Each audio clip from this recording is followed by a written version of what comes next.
So hello guys, welcome back to our channel. So today వీడియోలో మనం ఎలాంటి comparisons చేయడం లేదు. జస్ట్ ఒక క్యారెక్టర్ని సెలెక్ట్ చేసుకొని క్యారెక్టర్ ఎంత స్ట్రాంగ్గా ఉంటుంది అండ్ ఎలాంటి పవర్స్ అండ్ ఎబిలిటీస్ ఉంటాయి, ఓవరాల్గా ఎంత పవర్ఫుల్గా ఉంటుంది అనే టాపిక్ మీద మనం ఈరోజు వీడియో చేస్తున్నాము. అండ్ ఇది ఒక సిరీస్ లాగా కంటిన్యూ చేస్తాను అండ్ మధ్యలో ఖచ్చితంగా కంపారిజన్ వీడియోస్ కూడా వస్తాయి. సో ఎందుకు ఇలా ఒక సిరీస్ చేస్తున్నాను అంటే మనందరికీ డిఫరెంట్ యానిమేస్ ఉంటాయి ఫేవరెట్గా. కొంతమందికి నరుటో ఇష్టం, కొంతమందికి డ్రాగన్ బాల్ ఇష్టంగా ఉంటుంది. ఇప్పుడు నేను హౌ స్ట్రాంగ్ ఇస్ నరుటో అని ఒక వీడియో చేస్తే కన్ఫామ్గా సో గోకు మీద కూడా అలాంటి వీడియో చేస్తే బాగుండని అయితే అనిపిస్తుంది. సో అందువల్ల ఇప్పటి నుంచి మన కమెంట్స్ లో ఏ క్యారెక్టర్ గురించి అయితే ఎక్కువగా అడుగుతారో సో వాళ్ళ మీద ఒక వీడియో చేద్దాము, ఎంత పవర్ఫుల్ గా ఉంటారు అని. సో ఒక సిరీస్ లాగా మీరు చెప్పిన క్యారెక్టర్స్ మీద చేస్తాను.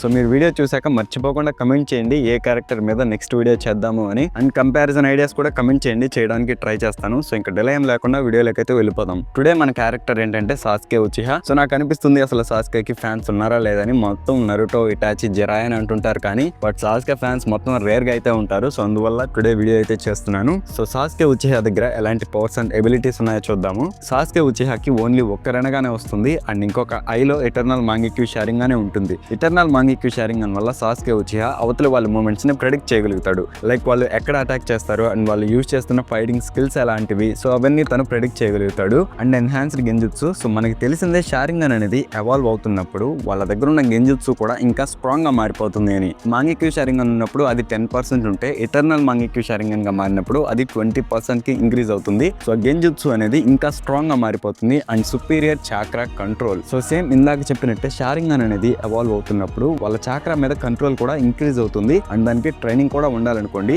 ఇటర్నల్ మాంగిక్యూ షారింగన్ వల్ల తనకి బ్లైండ్నెస్ అండ్ ఇంకా డీజనరేషన్ ఇలాంటివి ఏమీ ఉండవు. అండ్ గెంజుట్సు, ఇటర్నల్ మాంగిక్యూ షారింగన్ వల్ల తనకి హై లెవెల్ పెరాలిసిస్ గెంజుట్సు వస్తుంది. సో తను ఎనిమీస్ ని కదలనివ్వకుండా చేయగలుగుతాడు అండ్ వాళ్ళ విజన్ ని మ్యానిపులేట్ చేయగలుగుతాడు అండ్ వాళ్ళ మైండ్స్ ని కూడా కంట్రోల్ చేస్తాడు. అండ్ మనకి బోరుటో ఫిల్లర్ ఎపిసోడ్స్ లో ఆల్రెడీ చూసాము, తను ఇటర్నల్ మాంగిక్యూ షేరింగన్ యూజ్ చేసి జెరాయా అండ్ నరుటో మొత్తం మర్చిపోయేలా చేస్తాడు. సో ఇలాంటి పవర్స్ అయితే తన ఇటర్నల్ మాంగిక్యూ షేరింగన్ కి ఉంటాయి. అండ్ చెప్పడం మర్చిపోయాను, తను ఇటర్నల్ మాంగిక్యూ షేరింగన్ ఉన్నప్పుడు సుసాను యూజ్ చేశాడు కాబట్టి దాని ఎసెన్స్ అనేది తన లోపలే ఉంటుంది. సో రెనగాన్ లేకున్నా కూడా తను ఓన్లీ ఇటర్నల్ మాంగిక్యూ షేరింగన్ తో సుసాను యూజ్ చేయగలుగుతాడు. And next 6 tomoe రెనగాన్. సాస్కే దగ్గర ఉన్న రెనగాన్ నార్మల్ దానికన్నా పవర్ఫుల్ అండ్ ఇంకా స్పెషల్ గా ఉంటుంది. ఎందుకంటే దాంట్లో ఉన్న టోమియోస్ వల్ల అండ్ దానివల్ల తనకి ఓవర్ పవర్డ్ ఎబిలిటీస్ కూడా వస్తాయి. లైక్ అమీనో టెజికరా, దీంతో ఇన్స్టాంట్ గా పొజిషన్స్ ని మార్చేయచ్చు. లైక్ తనని ఇనానిమేట్ ఆబ్జెక్ట్స్ అంటే ప్రాణం లేకుండా ఉంటాయి చూసారా, వాటితో మార్చేయగలుగుతాడు లేదా లివింగ్ థింగ్స్ తో మార్చుకోగలుగుతాడు. తను కాదనుకుంటే అవతల ఉన్న 2 టార్గెట్స్ ని వాటి పొజిషన్స్ ని మార్చేసేయగలుగుతాడు. సో వాట్ ఎవర్ అది ఏమైనా దాని పొజిషన్ ని మార్చేయగలుగుతాడు. అండ్ దానికి లిమిటేషన్స్ ఏమైనా ఉంటాయంటే తన చాక్రా, ఒకవేళ అది పెద్ద వస్తువులు అయితే తను ఎక్కువ చాక్రా యూజ్ చేయాల్సి వస్తుంది. సో చాక్రా ఉంటే చాలు తను ఎంత పెద్ద ఆబ్జెక్ట్స్ నైనా మార్చేయగలుగుతాడు. And next space time dimensional travel. Rinnegan వల్ల సాస్కే అయితే డిఫరెంట్ డైమెన్షన్స్ కి పోర్టల్స్ ని ఓపెన్ చేయగలుగుతాడు. సో తనకి నచ్చిన డైమెన్షన్ కి ట్రావెల్ చేయగలుగుతాడు. బట్ చాక్రా అనేది చాలా ఎక్కువగా యూజ్ అయిపోతుంది ఇది యూజ్ చేయాలి అంటే. అండ్ నేను చెప్పాను కదా అమీనో టెజికరా అని. సో ప్లేసెస్ అనేవి చాలా ఫాస్ట్ గా మారిపోతాయి. Like 0.1 second, so fraction of seconds లో అయితే జరిగిపోతుంది ప్లేస్ మారడం అనేది. అండ్ మనకి తెలిసిందే రెనగాన్ కి 6 పార్ట్స్ టెక్నిక్స్ ఉంటాయని. సో దాంట్లో టోమియోస్ ఉన్నా లేకపోయినా అది బేస్ రెనగాన్ అయినా దానికి 6 పార్ట్స్ ఎబిలిటీస్ కన్ఫర్మ్ గా ఉంటాయి. అలాగే సాస్కే కూడా ఉంటాయి. ఫస్ట్ వన్ దేవా పాత్, దాన్ని యూజ్ చేసి గ్రావిటీని మ్యానిపులేట్ చేయొచ్చు. Like universal pull, almighty push and ఇంకా ప్లానెటరీ డెవస్టేషన్. ఆల్రెడీ సాస్కే నరుటోతో ఫైట్ చేస్తున్నప్పుడు యూనివర్సల్ పుల్ యూజ్ చేస్తాడు అండ్ ప్లానెటరీ డెవస్టేషన్ యూజ్ చేస్తాడు. అండ్ తన దగ్గర అలాగే ఆల్మైటీ పుష్ కూడా ఉంటుంది బట్ యూజ్ చేయలేదంతే. అండ్ తర్వాత ప్రేతా పాత్, దీన్ని యూజ్ చేసి నింజుత్సుని అబ్జర్వ్ చేసుకోవచ్చు. సో ఆల్రెడీ తన నరుటోతో ఫైట్ చేస్తున్నప్పుడు లాస్ట్ సీన్ లో తన దగ్గర ఉన్న చాక్రాని అబ్జర్వ్ చేసుకుంటాడు. సో దాన్ని బట్టి తనకి ప్రేతా పాత్ కూడా ఉంటుంది. అండ్ తర్వాత ఔటర్ పాత్, దీన్ని యూజ్ చేసి బ్లాక్ రాడ్స్ అయితే క్రియేట్ చేయొచ్చు. వాటి వల్ల అవతల వాళ్ళ చాక్రా ఫ్లోని బ్లాక్ చేయొచ్చు. ఈ ఎబిలిటీ తను యూజ్ చేయలేదు కానీ బట్ తన దగ్గర కూడా ఉంటుంది. ఎందుకంటే తను లిటరలీ ఒక వెపన్ ని తన చేతిలో పెట్టుకొని ఉన్నాడు, మళ్ళీ ఆ రాడ్స్ యూజ్ చేయడం అవసరమా చెప్పండి. అండ్ నెక్స్ట్ అషరాపాత్, సో చాక్రా యూజ్ చేసి లిమ్స్ అండ్ ఇంకా వెపన్స్ ని కూడా క్రియేట్ చేయగలుగుతాడు. ఈ ఎబిలిటీ కూడా ఉంటుంది. ఔటర్ పాత్, ప్రేతాపాత్, దేవాపాత్ ఉన్నప్పుడు అషరాపాత్ కూడా ఉంటుంది కదా. సో 6 పాత్స్ లేవంటే అసలు సెన్స్ అనేది ఉండదు అక్కడ. అండ్ తర్వాత హ్యూమన్ పాత్, దాన్ని యూజ్ చేసి అవతల వాళ్ళ మైండ్స్ ని చదవగలుగుతాడు. అండ్ తర్వాత ఎనిమల్ పాత్, దాన్ని యూజ్ చేసి చేసి సో ఎనిమల్స్ ని చాలా పెద్దగా ఉండే ఎనిమల్స్ ని సమన్ చేయొచ్చు. ఆల్రెడీ నేను ఈ 6 పార్ట్స్ గురించి ప్రతి వీడియోలో చెప్తూనే వస్తున్నాను. లాంగ్ వీడియోలో ఆల్మోస్ట్ 4 వీడియోస్ లో చెప్పే ఉంటాను వాటి గురించి. And next complete Susanoo. Sasuke దగ్గర 2 ఎటర్నల్ మాంగిక్యూ షారింగన్స్ ఉన్నప్పుడు తను ఫుల్ సుసానోని యాక్టివేట్ చేస్తాడు. ఈ ఫుల్ సుసానో ఒక హ్యూమనాయిడ్ జైంట్ ఫామ్ లో అయితే ఉంటుంది. దీనికి బో, ఆరోస్ అండ్ ఇంకా సోర్డ్ లాంటి వెపన్స్ అయితే ఉంటాయి. అండ్ ఫ్లయింగ్ ఎబిలిటీ కూడా ఉంటుంది, ప్లస్ మ్యాసివ్ డ్యూరబిలిటీ. దాని డ్యూరబిలిటీ నిజానికి చాలా స్ట్రాంగ్ గా ఉంటుంది. లైక్ ఇష్కి ఓట్స్కే చెప్తాడు ఉచిహాస్ దగ్గర ఉన్న వాటిలోనే స్ట్రాంగెస్ట్ డిఫెన్స్ అండ్ ఇంకా అఫెన్స్ టెక్నిక్ వచ్చి సుసానో అని. సో తన ఎలా చెప్పాడంటే అది కన్ఫర్మ్ స్ట్రాంగ్ గా ఉంటుంది. అండ్ దాన్ని నరుటో కురామా అవతార్ తో కానీ మిక్స్ చేస్తే ఇంకా చాలా స్ట్రాంగ్ గా మారిపోతుంది. లైక్ 2 సుసానోస్ ని మిక్స్ చేసినట్టయితే ఉంటుంది. And next Chidori mastery. తన టెక్నిక్ ని కనిపెట్టలేదు అండ్ కకాషి దగ్గర నుంచి నేర్చుకుంటాడు కానీ బట్ తనకన్నా బెటర్ గా యూజ్ చేయగలుగుతాడు. లైక్ చాలా వేరియంట్స్ ని క్రియేట్ చేస్తాడు.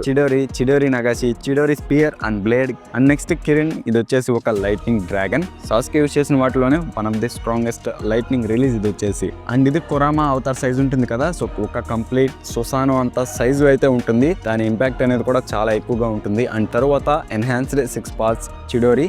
తన దగ్గర ఇప్పటికీ ఉందా లేదా అంటే మాత్రం నాకు తెలియదు. బట్ మాద్రాకి అగెన్స్ట్ గా దాన్ని యూజ్ చేశాడు. ప్రాబ్లీ ఉండొచ్చు.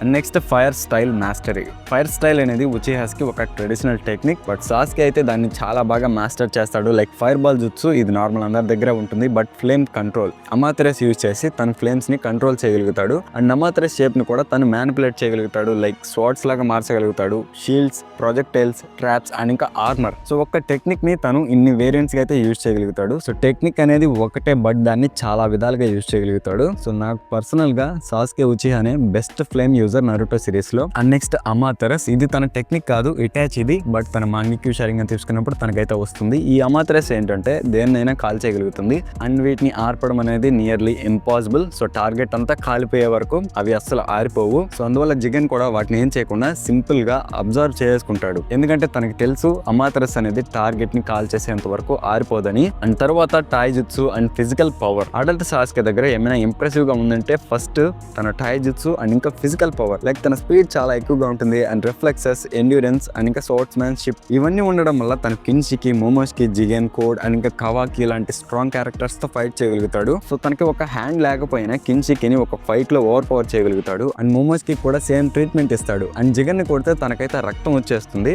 సో ఓవరాల్ గా సాస్కే టాయిజుట్సు వచ్చేసి చాలా బెటర్ గా ఉంటుంది అన్ని షిపుడెన్ క్యారెక్టర్స్ కన్నా ఎక్సెప్ట్ నరుటో. సో నరుటో టాయిజుట్సు అనేది సాస్కే కన్నా బెటర్ గా ఉంటుంది. అందులో ఎలాంటి డిస్కషన్ కూడా లేదు. అండ్ తర్వాత సోర్డ్ ఆఫ్ కుసానాగి. దీంట్లో ఏం ఇంప్రెసివ్ గా ఉందరా దీని గురించి చెప్తున్నావు అంటే నిజంగానే ఇది చాలా స్ట్రాంగ్ స్వర్డ్. ఎందుకంటే నరుటో అండ్ సాస్కే జిగన్ తో ఫైట్ చేస్తారు కదా, అక్కడ ఆల్మోస్ట్ సాస్కే జిగన్ తల నరికేసి ఉండేవాడు. సో ఒక నార్మల్ స్వర్డ్ తో అంటే జిగన్ పట్టించుకొని ఉండేవాడు కాదు, ఏముందిలే అని వదిలేసేవాడు. బట్ అది ఒక స్ట్రాంగ్ స్వర్డ్. దాంతో రసంగాన్స్ ని కట్ చేయొచ్చు అండ్ ఇంకా చాక్రా కన్స్ట్రక్ట్స్ వాటిని కూడా కట్ చేసేయచ్చు. సో అంత స్ట్రాంగ్ గా ఉంటుంది కాబట్టి అక్కడ జిగన్ తన చాక్రా రాడ్స్ ని యూజ్ చేసి తప్పించుకుంటారు. లేదంటే తన బాడీ అండ్ ఇంకా తల వేరైపోయిండే అక్కడ. అండ్ చాక్రా అంటారా, సో సాస్కేకి నరుటో అంత చాక్రా ఉండదు కానీ నియర్లీ నరుటో అంత చాక్రా అయితే ఉంటుంది. ఆల్రెడీ జిగన్ ఫైట్ లో మనం అయితే చూసాము. అక్కడ సాస్కే ఎగ్జాస్ట్ అయిపోయి ఉంటాడు. దానికి రీజన్ ఏంటంటే దానికి ముందు తను స్పేస్ టైం టెలిపోర్టేషన్ యూజ్ చేస్తుంటాడు. దానికి చాలా చాక్రా కావాల్సి వస్తుంది. సో అందువల్ల తను అక్కడ వీక్ అయిపోతాడు నరుటో కన్నా ముందు. లేదంటే ఆల్మోస్ట్ నరుటో అలాగే ఉండేవాడు తను. అండ్ అంతేకాకుండా ఫైట్ లో డ్యామేజ్ మొత్తం సాస్కేకే వస్తుంది. నరుటోకి అసలు డ్యామేజ్ కూడా తగలదు. సో ఆ రీజన్స్ వల్ల సాస్కే అక్కడ ఎగ్జాస్ట్ అయిపోతాడు త్వరగా. ఓవరాల్ గా సాస్కేకి 6 tomoe Rinnegan, Amenotejikara, dimensional travel, Susanoo perfect form, Amaterasu plus flame control, Chidori mastery, Kirin 6 path chakra, వాటిర్ స్పీడ్ అండ్ కాంబాట్. సో తనకి ఇలాంటి పవర్స్ అయితే ఉంటాయి.